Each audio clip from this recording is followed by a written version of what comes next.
Assalamualaikum warahmatullahi wabarakatuh. Bagaimana kabarnya anak-anak hari ini? Ya, Ibu harap semuanya dalam keadaan sehat walafiat dan tentunya kalian harus tetap semangat ya dalam menjalani pembelajaran pada pagi hari ini. Nah, sebelum kita mulai pembelajaran pada pagi hari ini, marilah kita membaca basmalah bersama-sama agar pembelajaran pada pagi hari ini dapat berjalan dengan lancar dan baik. Bismillahirrahmanirrahim. Oke, untuk selanjutnya Ibu akan memeriksa dulu ya kehadiran anak-anak semuanya. Yang pertama, Almiranda Triska Putri Handoyo. Hadir, Bu. Oke, yang kedua, Devi Famelia. Hadir, Bu. Ya. Kemudian yang ketiga, yang terakhir, Muhammad Iqbal Asraf. Hadir, Bu. Ya, semuanya hadir ya pada pagi hari ini. Untuk selanjutnya Ibu akan menyampaikan dulu tujuan dari pembelajaran kita pada pagi hari ini. Oh ya, sebelumnya anak-anak tahu apa enggak? Nanti hari ini nanti kita akan mempelajari tentang apa? Ya, hari ini, pagi hari ini nanti kita akan mempelajari mengenai tokoh-tokoh pembaruan Islam. Nah, tujuan dari pembelajaran kita pagi hari ini yang pertama yaitu diharapkan siswa mampu mengidentifikasi biografi dari tokoh-tokoh pembaruan Islam. Kemudian yang kedua, siswa diharapkan dapat menganalisis pemikiran tokoh-tokoh pembaruan tersebut. Untuk anak-anak semuanya, jadi di dalam Islam itu pastinya mempunyai tokoh penting dalam peradabannya, dalam aspek-aspek yang lainnya. Jadi kita wajib atau kita harus mengenal siapa tokoh-tokoh tersebut, siapa tokoh yang berjasa dalam memajukan ataupun membawa Islam pada sampai saat ini. Oke, baik, langsung saja nanti kita masuk pada pembelajaran pada pagi hari ini. Anak-anak jangan lupa untuk absen di guru WhatsApp juga. Diharapkan anak-anakku semuanya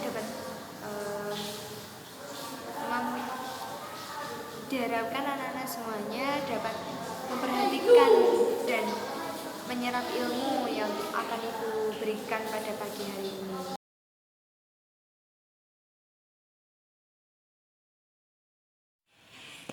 Baik, untuk pembelajaran kali ini kita akan membahas tokoh-tokoh pembaharuan dalam Islam. Nah, nanti kita akan mencakup dua pembahasan. Yang pertama yaitu mengenai biografi tokoh-tokoh pembaruan, dan yang kedua mengenai pemikiran tokoh-tokoh pembaruan tersebut. Sebelum kita masuk pada pembahasan, nah di sini Ibu akan memaparkan dulu siapa saja tokoh-tokoh pembaruan Islam yang akan kita bahas nantinya. Nah, kebetulan ada 5. Yang pertama yaitu Muhammad Ali Pasha, kemudian yang kedua Jamaluddin Al-Afghani, yang ketiga Muhammad Abduh, dan yang keempat Muhammad Rashid Ridho, dan yang terakhir Muhammad Iqbal. Nah, langsung untuk tokoh yang pertama yaitu Muhammad Ali Pasha. Beliau itu lahir pada bulan Januari tahun 1765 di Kawala, Yunani. Dan beliau itu meninggal pada tahun 1849 di Mesir. Jadi umurnya beliau itu adalah 84. Selanjutnya yaitu biografi dari Muhammad Ali Pasha. Ayahnya itu bernama Ibrahim Aga. Beliau merupakan seorang imigran Turki yang kelahiran dari Yunani. Nah, Muhammad Ali Pasha menurut cerita itu dia diangkat sebagai menantu oleh Gubernur Utsmani. Jadi Muhammad Ali Pasha itu dinikahkan dengan anaknya Gubernur Utsmani. Nah, Muhammad Ali Pasha itu setelah masuk dalam dinas militer, ia juga menunjukkan kecakapan dan kesanggupannya, sehingga pangkatnya itu cepat naik menjadi perwira. Ketika ia itu pergi ke Mesir, ia itu mempunyai kedudukan wakil perwira yang memimpin pasukan yang dikirim dari daerahnya. Setelah tentara Prancis itu keluar dari Mesir, Muhammad Ali Pasha itu turut untuk memainkan peran penting dalam dunia politik. Nah, kemudian selanjutnya Muhammad Ali Pasha itu juga mewariskan peninggalan yang sangat megah di perbukitan Jabal Muqattam. Muhammad Ali Pasha sendiri itu berhasil membuat masjid. Masjidnya itu yang indah sekali, juga memiliki corak itu menara Turki. Masjid itu berwarna putih perak dan terbuat dari marmer. Biasanya itu masyarakat sekitar menyebutnya itu dengan nama Masjid Alabaster. Selanjutnya yaitu Jamaluddin Al-Afghani.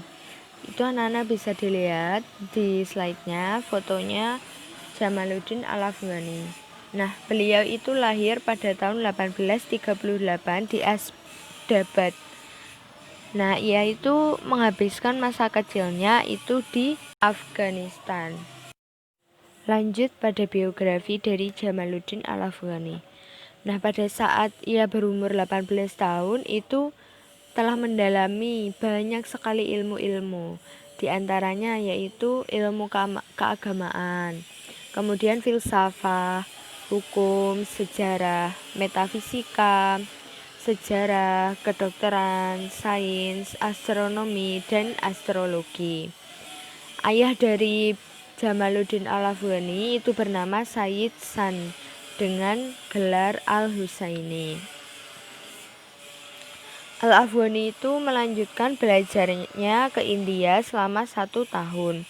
Nah, di India itu Al-Afghani menekuni sejumlah ilmu pengetahuan melalui metode modern. Kemudian pada tahun 1864, Al-Afghani itu diangkat menjadi penasehat Sir Ali Khan. Dan beberapa tahun kemudian setelah ia diangkat menjadi penasehat itu, ia diangkat menjadi Perdana Menteri oleh Muhammad A'zam Khan.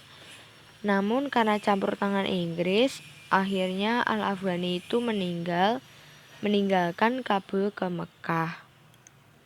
Nah, Inggris itu menilai Al-Afghani sebagai tokoh yang berbahaya karena ide-ide pembaruannya.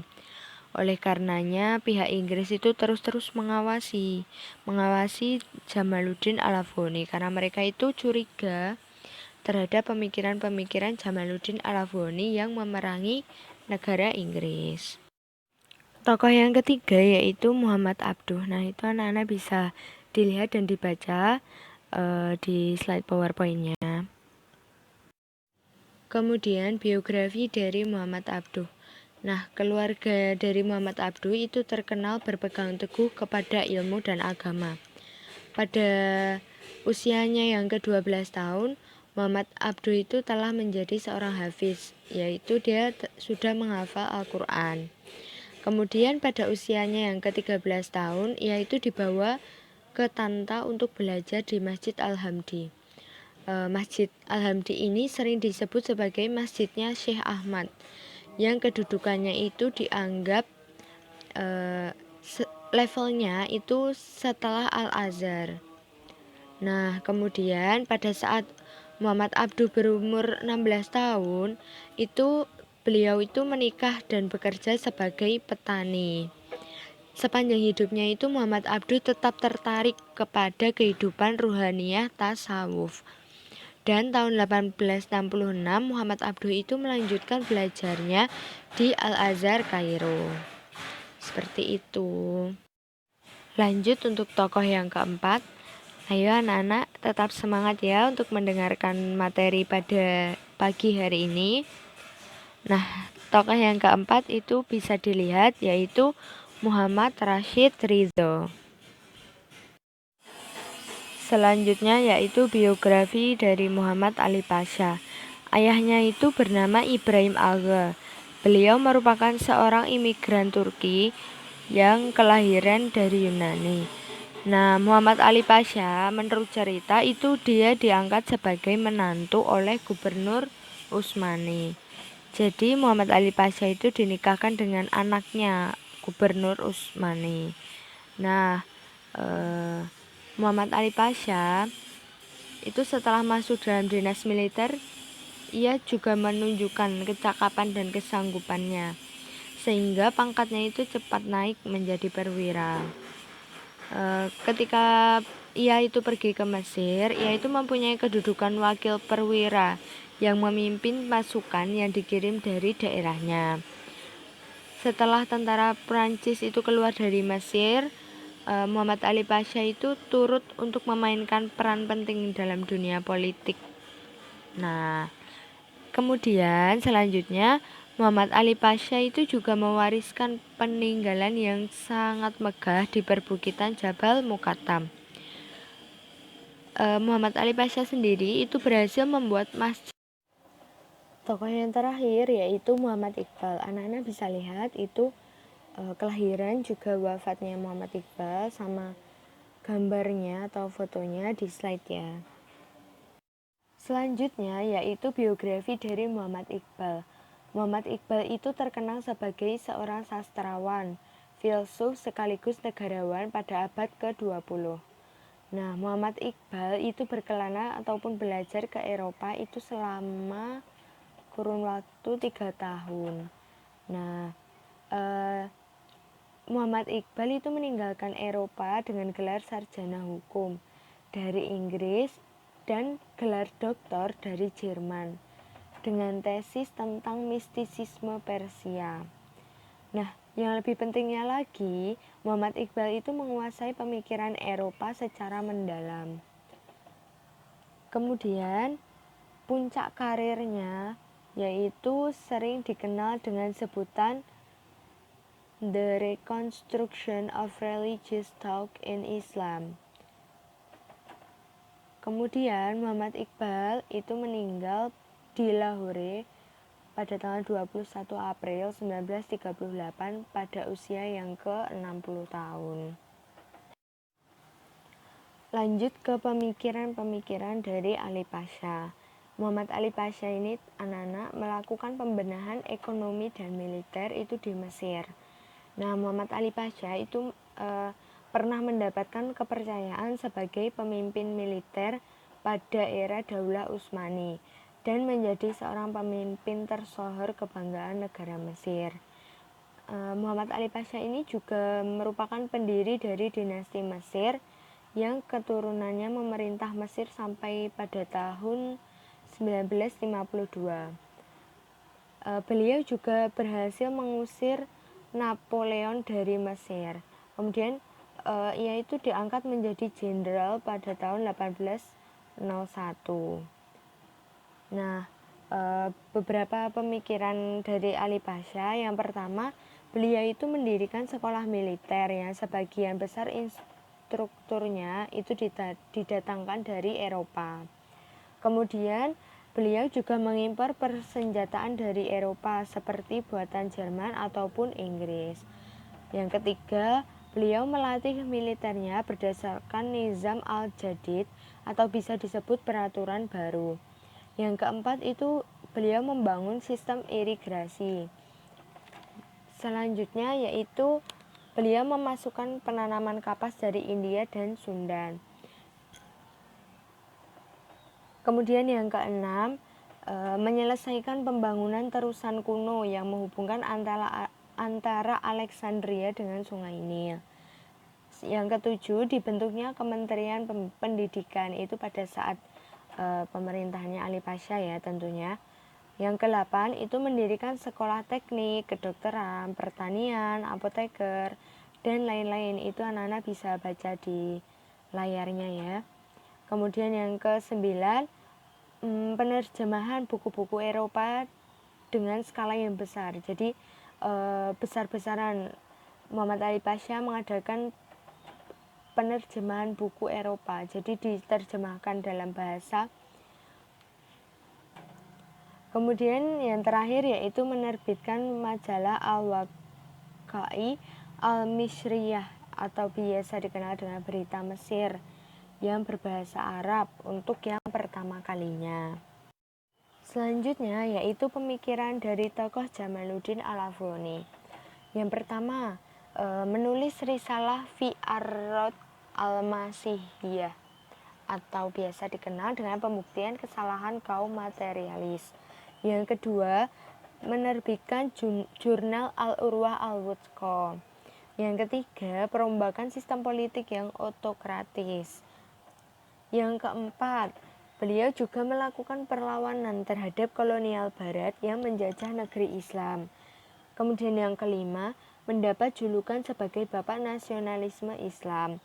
Yang keenam, menghidupkan kembali kebudayaan, ilmu pengetahuan, kebersihan agama, membebaskan dari kepercayaan mistik, kemudian menjernihkan moral, dan kembali pada kekuasaan dan landasan yang dimiliki. Kemudian yang ketujuh itu melawan imperialisme barat. Nah, di layar Ibu telah melihatkan pemikiran Muhammad Abduh itu kebetulan ada 6. Yang pertama yaitu faktor utama kemunduran umat Islam itu ialah jumud. Dikemukakan dalam Al-Islam Baina Al-Ilm wa Al-Madaniyah, itu dijelaskan bahwa sikap jumud dibawa ke tubuh Islam oleh orang-orang yang bukan Arab. Yang kedua itu masalah ijtihad. Muhammad Abduh itu banyak menonjolkan pemikiran dari Ibnu Tamimiyah tentang ibadah dan muamalah. Kemudian yang ketiga, ia itu menyatakan bahwa pendapat tentang dibukanya pintu ijtihad itu bukan semata-mata pada hati, tetapi kepada akal. Kemudian yang keempat, menyuarakan penggalian sains dan penanaman semangat ilmiah barat. Kemudian yang kelima, memperjuangkan sistem pendidikan fungsional yang bukan impor, yaitu yang mencakup pendidikan yang universal, jadi baik untuk semua anak laki-laki maupun perempuan, jadi rata gitu. Kemudian yang terakhir, ia mengemukakan bahwa umat itu terdiri dari unit-unit keluarga. Kalau unit-unit ini tidak diberikan lingkungan yang sehat dan fungsional, maka pondasi dari masyarakat itu sendiri akan runtuh. Kemudian selanjutnya yaitu pemikiran Muhammad Rashid Ridho. Nah, di sini Ibu merangkumnya menjadi 5 poin. Yang pertama, yaitu menerbitkan majalah yang diberi nama Al-Manar. Kemudian, beliau juga mengadakan pembaruan dalam media cetak. Nah, tentunya enggak cuma media cetak. Soalnya di dalam media cetak itu berisikan banyak sekali bidang-bidang, mulai dari agama, sosial, juga ekonomi. Dalam media cetak itu juga beliau memberantas takhayul dan faham bid'ah yang masuk dalam kalangan umat Islam. Jadi seperti peribahasa, sekali dayung 2 pulau terlampaui. Nah, kemudian untuk poin yang ketiga, ia mengatakan bahwa Islam itu sederhana sekali, sesederhana dalam ibadah dan sederhana dalam muamalahnya. Yang keempat, ijtihad itu diperlukan hanya untuk persoalan hidup kemasyarakatan. Nah, ayat-ayat dan hadis itu yang mengandung arti yang sudah tegas itu tidak diperlukan ijtihad lagi. Yang terakhir itu membentuk lembaga pendidikan al-dakwah wa al-irsyad. Selanjutnya yang terakhir yaitu pemikiran dari Muhammad Iqbal. Di sini ada 3 poin. Yang pertama itu secara konsisten menerapkan konsep dinamisme Islam. Umat Islam itu harus membangkitkan kembali tradisi keilmuan. Kemudian yang kedua, hukum Islam itu tidak bersifat statis namun dinamis dan berkembang sesuai dengan perkembangan zaman.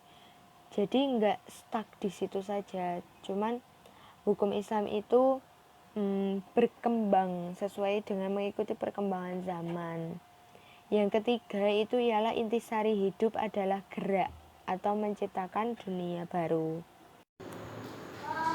Ya, kebetulan tadi kita sudah belajar mengenai tokoh-tokoh pembaruan Islam. Nah, tadi kita membahas ada biografi, juga ada pemikiran dari tokoh-tokoh tersebut.